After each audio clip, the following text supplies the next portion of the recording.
The morning mist hung thick over the Mekong Delta as Lieutenant Commander Jake Morrison adjusted his night vision goggles one final time. The water level had risen dramatically overnight, turning what should have been a routine reconnaissance mission into something far more treacherous. His team of 8 Navy SEALs moved silently through the flooded marshlands of southern Vietnam, each man carrying 60 pounds of equipment while maintaining absolute silence. Morrison had been leading SEAL Team Delta for 18 months, and this mission felt different from the start. Intelligence reports suggested a high-value target was operating from a small village, approximately 3 kilometers ahead. The target was believed to be coordinating supply lines for North Vietnamese forces moving through the Delta region. What made this mission particularly challenging was the recent flooding that had transformed the entire landscape into a maze of waterways and submerged vegetation. Petty Officer First Class Rick Santos moved alongside Morrison, his M16 rifle wrapped in waterproof material. Santos had served 2 previous tours in Vietnam and possessed an almost supernatural ability to detect danger before it materialized. As they waded through waist-deep water, Santos suddenly raised his closed fist, the universal signal for the team to freeze in position. The 8 men became motionless statues among the tall grass and cypress trees. Morrison strained his ears, listening for whatever had triggered Santos's alert. The only sounds were the gentle lapping of water against tree trunks and the distant call of a waterbird. After what felt like an eternity but was probably only 30 seconds, Santos slowly lowered his hand and continued forward. The team had been inserted by helicopter at 400 hours, landing on a small patch of dry ground about 5 kilometers from their objective. The original plan called for a ground approach through established trails, but the flooding had forced them to adapt their route entirely. Now they were essentially conducting an amphibious operation, moving through water that ranged from ankle-deep to nearly chest-high depending on the terrain.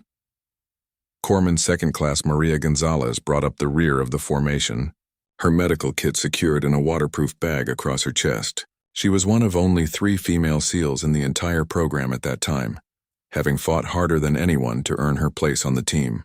Her skills as a medic were exceptional, but her tactical awareness and marksmanship were equally impressive. Morrison had specifically requested her for this mission because her smaller frame allowed her to move more quietly through dense vegetation. As they approached a small island of higher ground, Morrison signaled for the team to take a brief rest. The men found concealed positions among the roots of a massive banyan tree, its branches extending far out over the water. This was their first opportunity to check their equipment and consume some water since beginning the mission. The intelligence briefing had been thorough but troubling. Satellite imagery showed unusual activity in the target village, with multiple structures being reinforced and new defensive positions being constructed. More concerning were reports from local sources suggesting the presence of foreign military advisors, possibly Chinese or Soviet specialists providing training and equipment to local forces. Morrison studied his waterproof map one more time, comparing their current position to the planned route. The flooding had created several new channels that didn't appear on any of their charts, forcing the team to navigate by compass and instinct. He estimated they had covered approximately 2 kilometers, putting them roughly 40 minutes behind their planned timeline. Sergeant First Class Tony Reeves, the team's demolitions expert, checked his equipment one final time. His backpack contained enough C4 explosives to level a city block, but the real challenge would be keeping everything dry and functional in these conditions. Reeves had served with Morrison on 4 previous missions and had earned a reputation for being able to solve any problem with the right combination of explosives and creativity. The radio remained silent as planned. Communication protocols called for complete radio silence until the team reached their observation point, overlooking the target village. From there, they would establish contact with their command center and provide real-time intelligence about enemy positions and activities. The success of a larger operation planned for the following week depended entirely on the information they could gather during this reconnaissance. As they prepared to continue their advance, Petty Officer Second Class David Kim noticed something unusual in the water about 50 meters to their left. A series of ripples moved in a pattern that didn't match the natural flow of the current. Kim had grown up fishing in the rivers of Northern California and possessed an almost intuitive understanding of water movement. Whatever was creating those ripples was moving deliberately and against the natural current. Morrison followed Kim's gaze and immediately understood the concern. The ripples could indicate the presence of another team moving through the area, either friendly forces they hadn't been informed about, or enemy forces conducting their own patrol.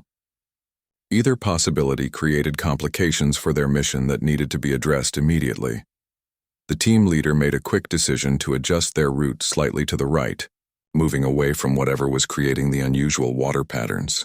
Their primary objective remained unchanged, but caution dictated avoiding any unnecessary contact that might compromise their mission or reveal their presence to enemy forces in the area. As they resumed their movement through the flooded landscape, each SEAL maintained heightened awareness of their surroundings. The morning sun was beginning to burn off some of the mist, gradually improving visibility but also making their movement more dangerous. What had been perfect concealment in the pre-dawn darkness was slowly transforming into potential exposure as daylight increased. The water continued to deepen as they moved closer to the main river channel that would lead them to their observation point. Morrison estimated the current depth at nearly 4 feet, requiring the team to move even more slowly and carefully to avoid creating noise or visible disturbances that might attract attention. Santos suddenly stopped again, this time pointing toward a cluster of vegetation about 100 meters ahead. Through his binoculars, Morrison could make out what appeared to be an artificial structure, partially concealed among the natural growth.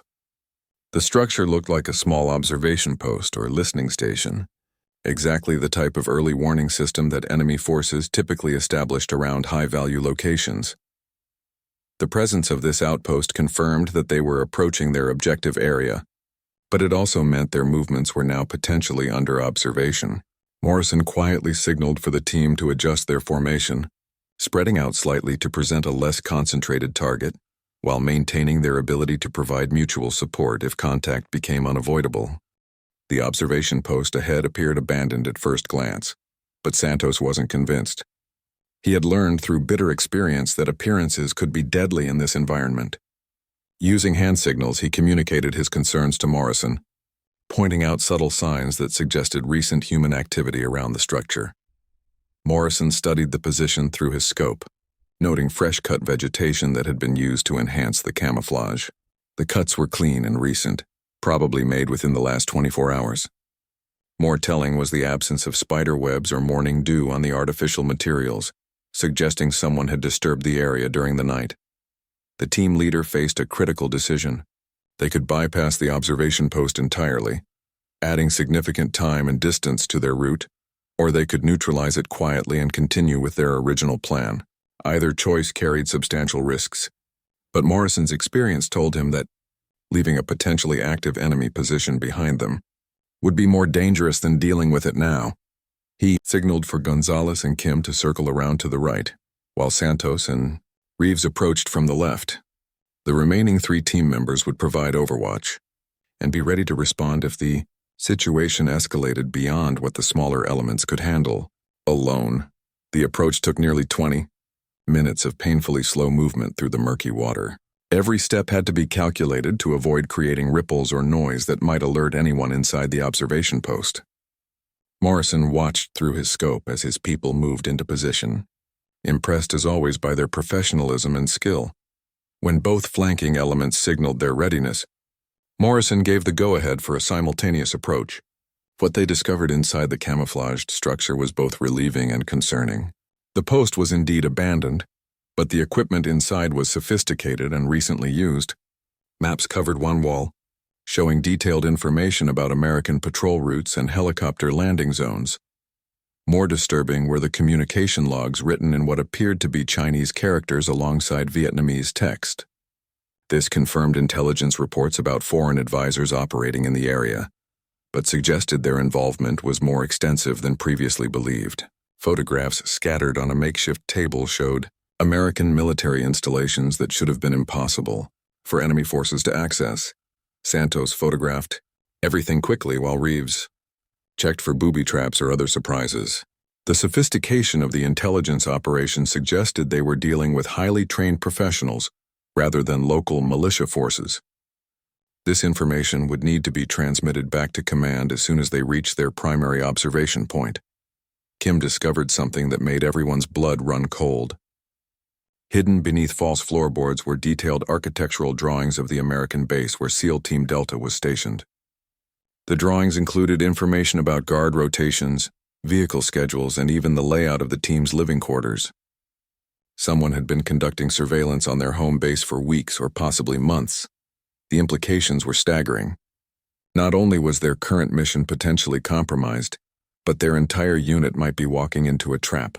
Morrison made the difficult decision to continue with their reconnaissance while accelerating their timeline. They needed to gather intelligence about the target village and get this information back to command before anyone realized their observation post had been discovered. As they prepared to leave the structure, Gonzalez noticed something everyone else had missed. Boot prints in the mud outside showed at least 6 different individuals had used this position recently. The prints were made by military-style boots, but the size and pattern variations suggested a mixed group of advisors and local forces working together. The team quickly destroyed any evidence of their presence and continued toward their objective. The discovery at the observation post had changed the entire character of their mission. What started as routine reconnaissance had become a race against time to gather crucial intelligence before enemy forces realized their security had been compromised. Moving through increasingly deep water, the team approached the main river channel that would provide their final approach to the target village. The current here was stronger, requiring them to work harder to maintain their positions and formation. Morrison estimated they were now about 1 kilometer from their objective, with approximately 45 minutes remaining before they needed to establish their observation point. The landscape ahead was a complex maze of waterways, small islands, and partially submerged structures. Intelligence photos had shown a relatively clear approach route, but the flooding had transformed everything into a much more complicated environment. What should have been dry ground was now under 2 to 3 feet of water, while areas that appeared to be water, channels on their maps, were now completely submerged. Reeves pointed out a series of wooden stakes protruding from the water in a pattern that suggested a defensive obstacle system. The stakes appeared old and weathered, possibly left over from previous conflicts, but their placement created natural choke points that could easily be covered by hidden weapons positions. Morrison decided to avoid the obvious routes entirely, leading his team through what appeared to be the most difficult terrain available. His reasoning was simple. If the route looked easy, it was probably being watched or defended. The harder path would be safer even if it took more time and energy to navigate. As they worked their way around a particularly dense thicket of mangrove trees, Santos suddenly grabbed Morrison's arm and pointed toward the target village. Smoke was rising from several locations within the settlement, but this wasn't the normal cooking smoke they had expected to see.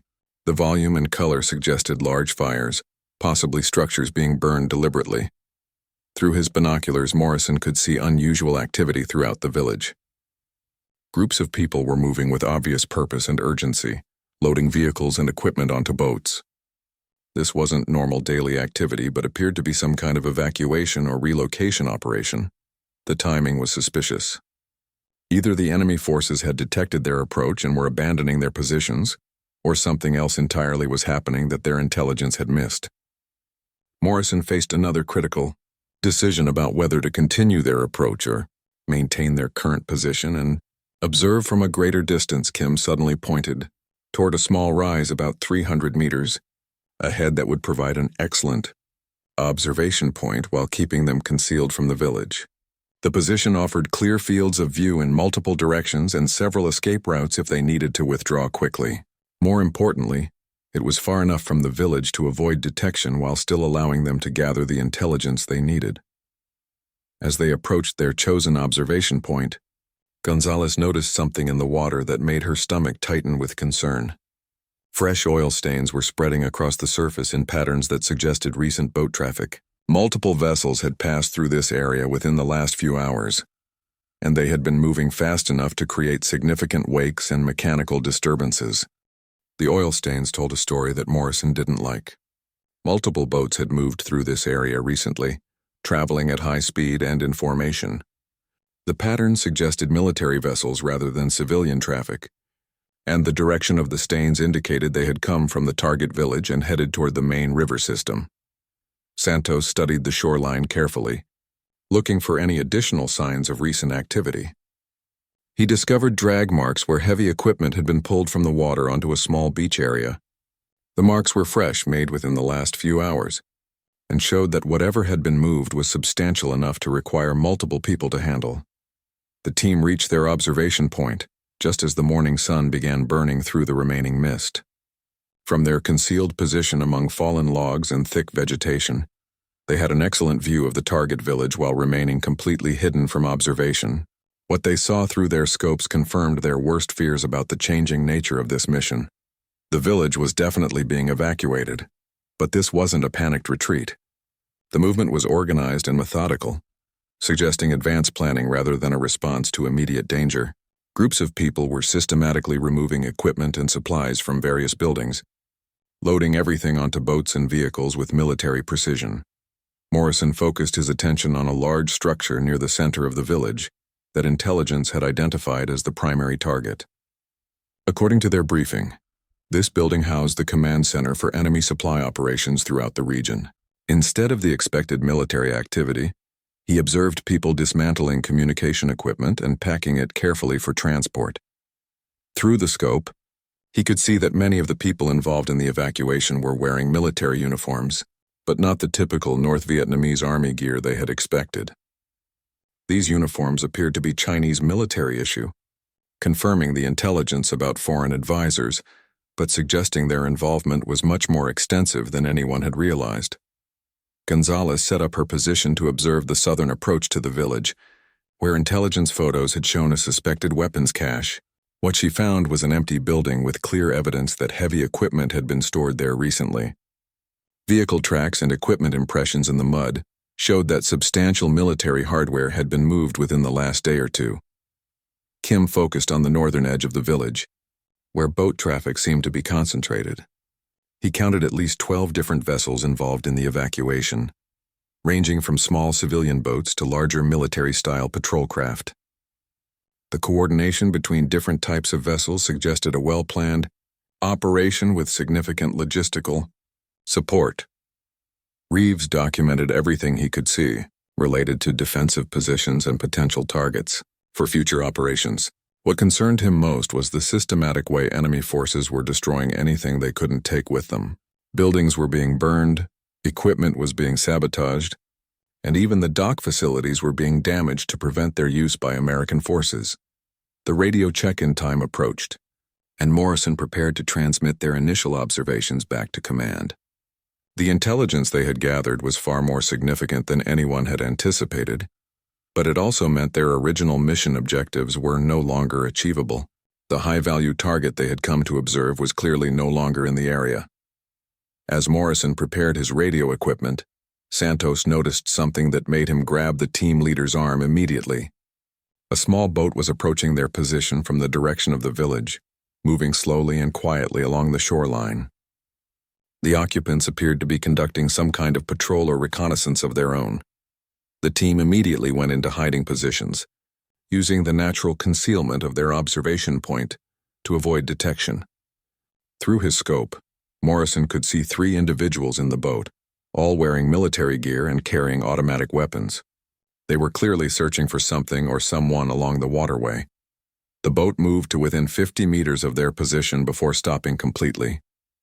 One of the occupants raised binoculars and began systematically scanning the shoreline, moving slowly from left to right in a pattern that would eventually bring his attention to their hiding place. Morrison faced a terrible choice between maintaining their concealment and being discovered or taking action that would compromise their mission and alert the entire area to their presence. Kim had positioned himself to provide covering fire if the situation escalated, but his angle would require him to expose himself partially to get a clear shot. Gonzalez was completely concealed but too far away to provide immediate support if shooting started. The advantage of surprise would last only seconds if they were discovered. The man with binoculars continued his systematic search, now focusing on an area just 20 meters to the left of their position. Morrison could see that he was being thorough and professional in his search technique, suggesting military training and experience. This wasn't a casual patrol but a deliberate search operation. Santos had his rifle ready but was waiting for Morrison's signal before taking any action. The team had practiced this type of situation countless times, But the reality of potentially killing people who hadn't yet discovered them created a moral and tactical dilemma that training couldn't fully prepare them for. The searchers' binoculars moved closer to their position with each sweep. Morrison estimated they had perhaps 30 seconds before their hiding place would be directly observed. The boat's engine was running quietly, ready for quick movement, and the other two occupants were alert and ready for action. At that moment, something unexpected happened that changed everything. A loud explosion echoed across the water from the direction of the village, followed immediately by a column of black smoke rising above the trees. The searcher immediately lowered his binoculars and began speaking rapidly to his companions in what sounded like Chinese. The boat immediately turned toward the village and accelerated, away from the SEAL team's position.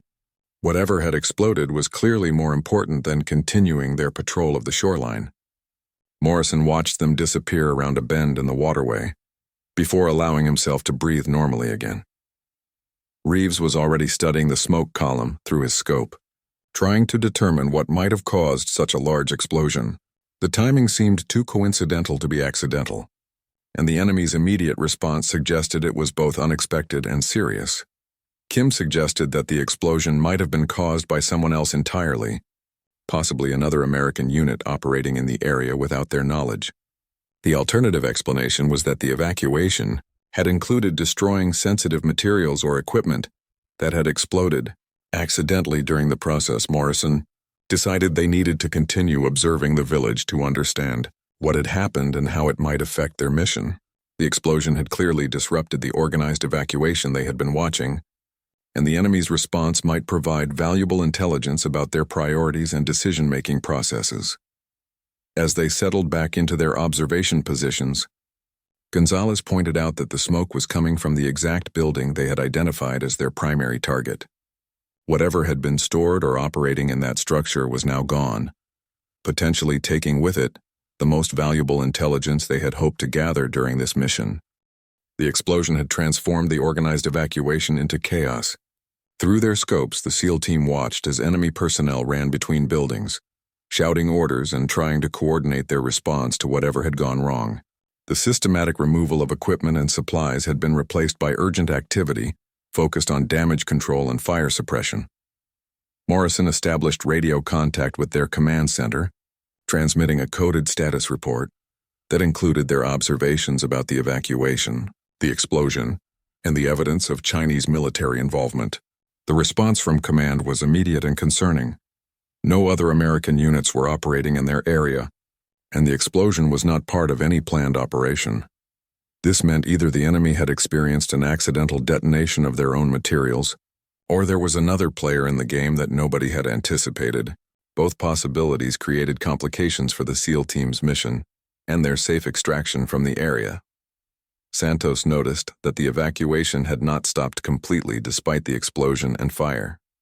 While some personnel were dealing with the immediate crisis, others continued loading boats and vehicles as if they were operating under strict time constraints that couldn't be delayed even by the emergency.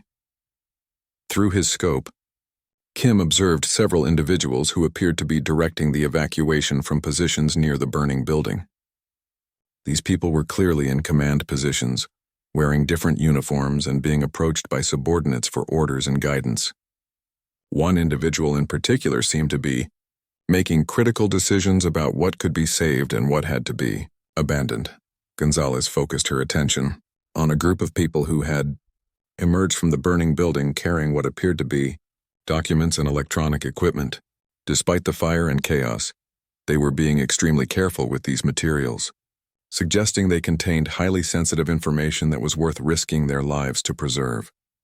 The fire was spreading to adjacent buildings, creating even more chaos and forcing the evacuation to accelerate beyond what appeared to be the original timeline. Morrison could see that the enemy forces were now making difficult decisions about what could be saved and what had to be left behind. Reeves was documenting everything with his camera, focusing particularly on the types of equipment being evacuated and the organization of the enemy forces. The intelligence value of what they were observing was enormous, potentially providing insights into enemy capabilities and operations throughout the entire region. As the morning progressed, the team noticed a change in the pattern of boat traffic leaving the village. instead of the steady stream of vessels they had observed earlier. Boats were now departing in groups at specific intervals, suggesting coordination with some kind of schedule or external timing requirements. Morrison realized that the evacuation might be related to a larger operation that extended far beyond this single village. The timing, organization, and resources involved suggested coordination with other sites and possibly other military units operating in different areas of the country. The radio crackled with an encrypted message from command that changed everything. Intelligence had intercepted communications indicating that a major enemy offensive was planned for the following day, targeting American installations throughout the Mekong Delta region. The evacuation they were observing was likely part of the preparation for this larger operation. This information transformed their reconnaissance mission into something much more critical. Instead of simply gathering intelligence about local supply operations, they were now observing the preparation for a significant enemy offensive that could threaten thousands of American personnel. Morrison made the decision to extend their observation period and gather as much intelligence as possible about the enemy's preparations and capabilities. The risk to his team was substantial, but the potential value of the information they could provide might save countless lives in the coming operation. Santos pointed out a new development that added another layer of complexity to their situation. A large military-style boat had arrived at the village, and personnel from this vessel appeared to be taking command of the evacuation operations. The newcomers wore different uniforms and seemed to have authority over everyone else at the site. Through his scope, Kim could see that the new arrivals were carrying communication equipment and maps, suggesting they were coordinating the evacuation with other locations or higher command levels. Their presence indicated that the operation was more significant and better organized than anyone had realized. Gonzalez noticed that the systematic destruction of facilities had intensified with the arrival of the new personnel. Buildings that had been left intact were now being deliberately damaged or destroyed, suggesting that the enemy was following a comprehensive plan to deny the use of these facilities to American forces. The team realized they were observing not just an evacuation but a comprehensive withdrawal that was part of a larger strategic plan. The enemy was consolidating their forces and resources in preparation for offensive operations while simultaneously denying territory and facilities to American forces. Morrison transmitted an updated intelligence report to command, emphasizing the scale and organization of what they were observing. The response was immediate. Their mission was now classified as critical intelligence gathering, and they were authorized to remain in position as long as necessary to document enemy preparations. As afternoon approached, the character of the evacuation changed again. Instead of the hurried activity they had observed earlier, the operation now proceeded with military precision. Equipment was being loaded according to specific priorities. Personnel were moving in organized formations, and the entire operation showed signs of detailed planning and rehearsal. Reeves observed that the enemy was employing sophisticated camouflage and deception techniques to conceal the true extent of their operation. Boats were being loaded under cover. Routes were being varied to avoid predictable patterns, and decoy activities were being conducted to mislead any potential observers. The team was witnessing a masterclass in military withdrawal and deception operations. The enemy forces were demonstrating capabilities and organization that exceeded most intelligence estimates, suggesting that American forces might be facing a much more formidable opponent than anyone had anticipated. Kim noticed something that sent a chill through the entire team. Several of the enemy personnel were carrying and consulting what appeared to be American military maps and documents. The level of detail and accuracy suggested these materials had come from high-level intelligence sources, possibly indicating security breaches within American command structures. As they continued their observation, the team began to understand that they were not just witnessing tactical preparations, but strategic intelligence that could influence the entire course of the conflict in the region. The responsibility of gathering and transmitting this information accurately became a burden that weighed heavily on each member of the team. As the afternoon sun reached its peak, the SEAL team noticed a dramatic change in the activity patterns around the village. The organized evacuation had transformed into something that looked more like preparation for combat operations. Personnel who had been loading boats and vehicles were now establishing defensive positions, and setting up what appeared to be heavy weapon systems. Morrison studied this development through his scope, trying to understand whether the enemy forces were preparing to defend the village or using it as a staging area for offensive operations. The tactical implications were significant either way, but the specific preparations would determine how American forces should respond to this new intelligence. Santos observed that many of the personnel now wore different equipment and carried different weapons than those involved in the evacuation. These appeared to be fresh troops arriving to replace those who had been withdrawn, suggesting a rotation of forces rather than a simple abandonment of the position. Through her scope, Gonzalez could see that the new arrivals included specialists carrying sophisticated communication equipment and what appeared to be targeting systems for artillery or missile operations. The level of technology being deployed suggested that this operation had support from advanced military organizations, likely confirming the involvement of Chinese or Soviet advisors. Kim focused on documenting the types and quantities of weapons being positioned around the village. He counted at least 6 heavy machine gun positions, multiple mortar systems, and what appeared to be anti-aircraft weapons capable of engaging helicopters or low-flying aircraft. The defensive preparations were far more extensive than intelligence. Estimates had suggested possible for this location. The radio brought another coded message from command that added urgency to their mission.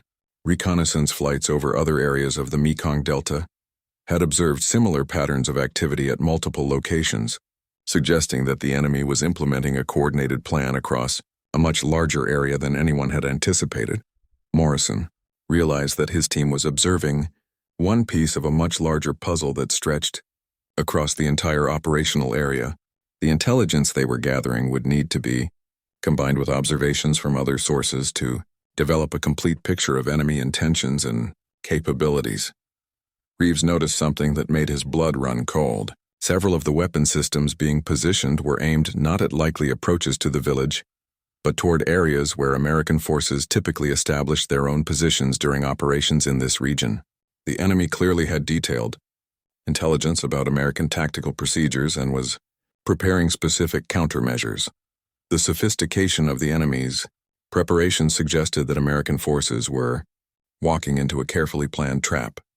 The evacuation they had initially observed was likely designed to lure American forces into positions where they could be engaged by pre-positioned weapon systems and prepared defensive positions. As they continued their observation, the team began to identify individual enemy personnel who appeared to be in command positions. One individual in particular seemed to be directing the placement of weapons, systems, and the positioning of personnel with the expertise of someone who had extensive experience fighting American forces.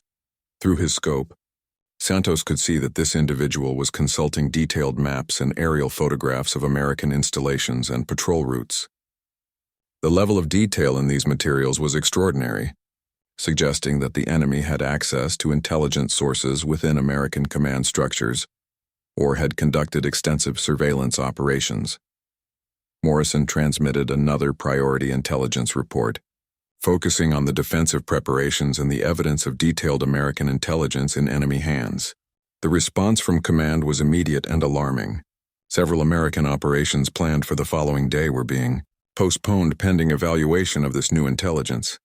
The team's observations were directly influencing American military operations across the entire region. The weight of responsibility for accuracy and completeness became almost overwhelming as they realized that lives depended on the quality of intelligence they could provide.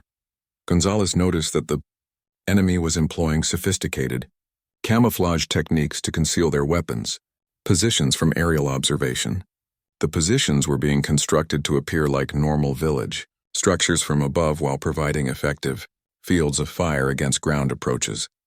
Kim observed that the enemy was also preparing what appeared to be escape routes and fallback positions, suggesting that they intended to engage American forces and then withdraw to prepared secondary positions.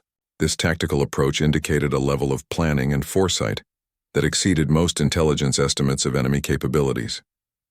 As evening approached, the team faced a critical decision about whether to maintain their observation position through the night or begin their withdrawal to the extraction point. Staying would provide additional intelligence about enemy night operations and final preparations, but would also increase their risk of detection and compromise their ability to transmit their intelligence safely. The decision was made for them when Santos detected movement in the water near their position. Someone or something was approaching their observation point from the same direction the patrol boat had taken earlier in the day. The team immediately went into full concealment mode, preparing for the possibility of discovery and contact. Through his scope, Morrison could see ripples in the water that indicated deliberate movement, rather than natural current or wildlife activity. Whatever was approaching was doing so quietly and carefully, suggesting either American forces conducting their own reconnaissance or enemy forces conducting counter-surveillance operations. The ripples continued to approach their position, following a route that would bring the unknown contact to within meters of their hiding place. Morrison faced the same terrible decision he had confronted earlier: wait for potential discovery, or take preemptive action that would compromise their mission and alert the entire area to their presence. Santos had positioned himself to provide covering fire, but the angle and distance would make accurate shooting difficult in the fading light. Gonzalez was too far from the water to provide immediate support, and Kim's position would expose him to fire from the village if shooting began. The unknown contact continued to approach, now close enough that the team could hear quiet splashing sounds that confirmed human activity, rather than wildlife. Morrison estimated they had perhaps 2 minutes before whatever was in the water would be close enough to detect their position visually. Reeves had prepared a flashbang grenade that could provide distraction and temporary disorientation if they needed to break contact and withdraw quickly.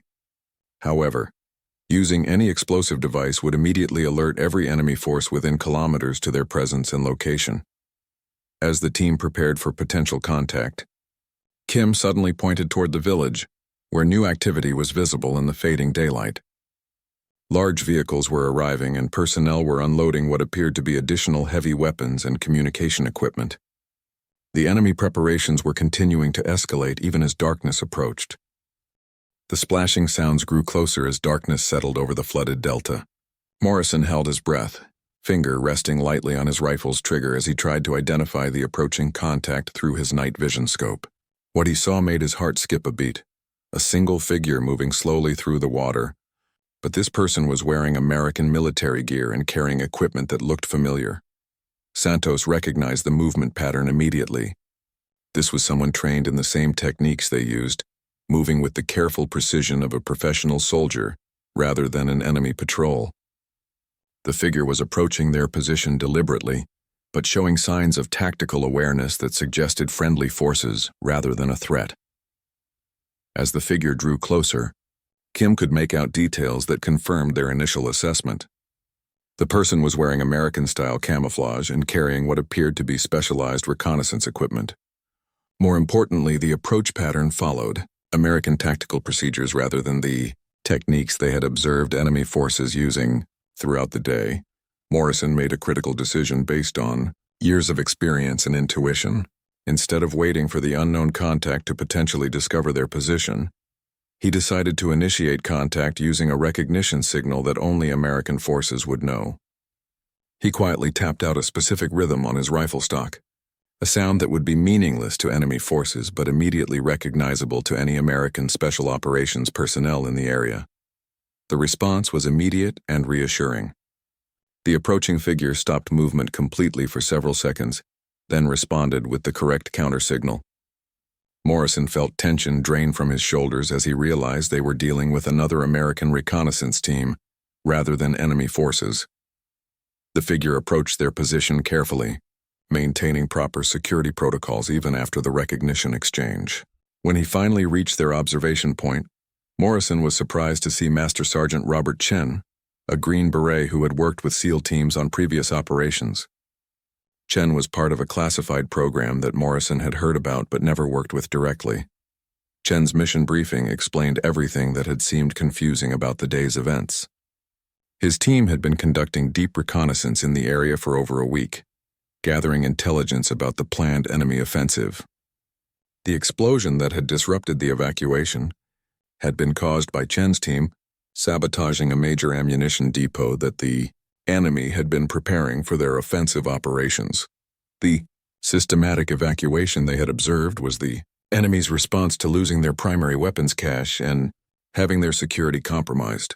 Instead of abandoning their offensive plans, they were accelerating the timeline and bringing in additional resources to compensate for their losses. Chen shared intelligence that painted a grim picture of enemy capabilities and intentions. The offensive planned for the following morning involved coordinated attacks on at least 12 American installations across the Delta region. The forces they had observed at this village represented only a small portion of the enemy strength being assembled for these operations. More concerning was Chen's assessment of enemy intelligence capabilities. His team had discovered evidence that enemy forces possessed detailed information about American defensive positions, patrol schedules, and communication procedures. The level of detail suggested either a significant security breach or the presence of highly placed intelligence sources within American command structures. The two teams quickly coordinated their observations and intelligence, creating a comprehensive picture of enemy preparations that neither could have developed alone. Chen's team had focused on weapons caches and supply lines, while Morrison's team had documented organizational structure and command relationships. Together, their intelligence revealed the true scope of the threat facing American forces. As they shared information, Santos noticed that the activity in the village had changed again. The defensive preparations they had observed earlier were being modified, with weapons positions being relocated and new firing positions being established. The enemy was clearly adapting their plans in real time, showing a level of tactical flexibility that made them extremely dangerous opponents. Chen explained that his team had been tracking similar adaptations at other locations throughout the region. The enemy forces were demonstrating sophisticated command and control capabilities that allowed them to coordinate changes across multiple sites simultaneously. This suggested the involvement of experienced military professionals rather than local militia forces operating independently. The combined intelligence from both teams painted a picture of an enemy offensive that was far more dangerous and well-coordinated than American intelligence had anticipated. The attacks planned for the following morning would involve experienced troops using advanced weapon systems and supported by detailed intelligence about American defensive capabilities. Morrison realized that getting this intelligence back to command had become critical not just for his unit, but for thousands of American personnel who would be targeted in the coming offensive. The radio transmission schedules that had seemed adequate for routine reconnaissance were completely insufficient for the urgency of their current situation. Chen's team had communication, equipment that could reach higher command levels directly, bypassing the normal chain of command that might delay critical intelligence. However, using this equipment would require moving to a different location and potentially exposing both teams to detection by enemy forces who were certainly monitoring for American communications. The decision was made to split the teams, with Chen's group moving to establish communication, while Morrison's team continued observing the village to document any final preparations or changes in enemy plans. This approach would maximize their intelligence gathering while ensuring that critical information reached American command structures as quickly as possible. As Chen's team prepared to move, Gonzalez noticed something that made everyone freeze in position. A series of small lights had appeared on the water in the distance, moving in a pattern that suggested a convoy of boats approaching the village. The timing and organization suggested this might be the arrival of additional forces or supplies for the planned offensive. Through his scope, Kim counted at least 8 boats moving in formation toward the village. The vessels appeared to be heavily loaded, sitting low in the water in a way that indicated substantial cargo or personnel. The convoy was maintaining strict light discipline, using only minimal illumination necessary for navigation. Reeves focused his attention on the village, where personnel were clearly preparing to receive the incoming convoy. Additional lights appeared along the shoreline, marking what appeared to be specific landing zones for different types of cargo or personnel. The organization and preparation suggested this arrival had been planned and coordinated well in advance. Morrison made the decision to postpone. The team split until they could observe and document the arrival of this convoy. The intelligence value of understanding what additional resources the enemy was bringing into the area could be critical for American defensive planning. The lead boat in the convoy reached the village shoreline just as Morrison was establishing radio contact with command. What they observed being unloaded exceeded their worst fears about enemy capabilities. Advanced weapon systems, sophisticated communication equipment, and what appeared to be specialized personnel in uniforms they didn't recognize were all being brought into the operational area. Chen identified some of the equipment as Soviet-manufactured systems that were more advanced than anything intelligence had previously detected in the region. The presence of this equipment confirmed that the planned offensive had support from major military powers and represented a significant escalation in enemy capabilities.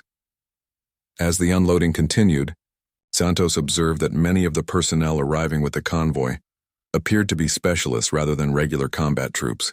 These individuals carried specialized equipment and moved with the confidence of people who had extensive experience with the systems they were operating. The final piece of the puzzle fell into place when Gonzalez spotted something that made everything clear. Hidden among the equipment being unloaded were what appeared to be targeting systems for precision-guided weapons. The enemy wasn't just planning infantry attacks on American positions but was preparing to conduct precision strikes using advanced weapon systems. Morrison transmitted an emergency priority message to command, summarizing the intelligence about the incoming weapon systems and the escalation in enemy capabilities. The response was immediate. All American operations in the region were being placed on highest alert, and emergency defensive measures were being implemented immediately. As dawn approached, both teams prepared for what they knew would be a dangerous withdrawal from their observation positions. The intelligence they had gathered was critical, but their mission would only be successful if they could survive to deliver their full reports in person. The enemy offensive would begin in just a few hours, and American forces needed every advantage they could get to survive what was coming. The final irony came as they prepared to leave their observation point. In the growing light of dawn, Santos noticed something that had been hidden by darkness throughout their observation period. Less than 200 meters from their position, partially concealed among the flooded vegetation, was another observation post that had been watching them just as carefully as they had been watching the village. The unknown sniper rose slowly from his concealment in the flooded banks, rifle trained on their position, and Morrison realized that their entire mission had been conducted under the watchful eyes of an enemy who had chosen not to act until the perfect moment. The real question now was whether they had been allowed to gather their intelligence as part of an even larger deception operation, and whether the information they were carrying back to American forces would save lives or lead them into an even more sophisticated trap.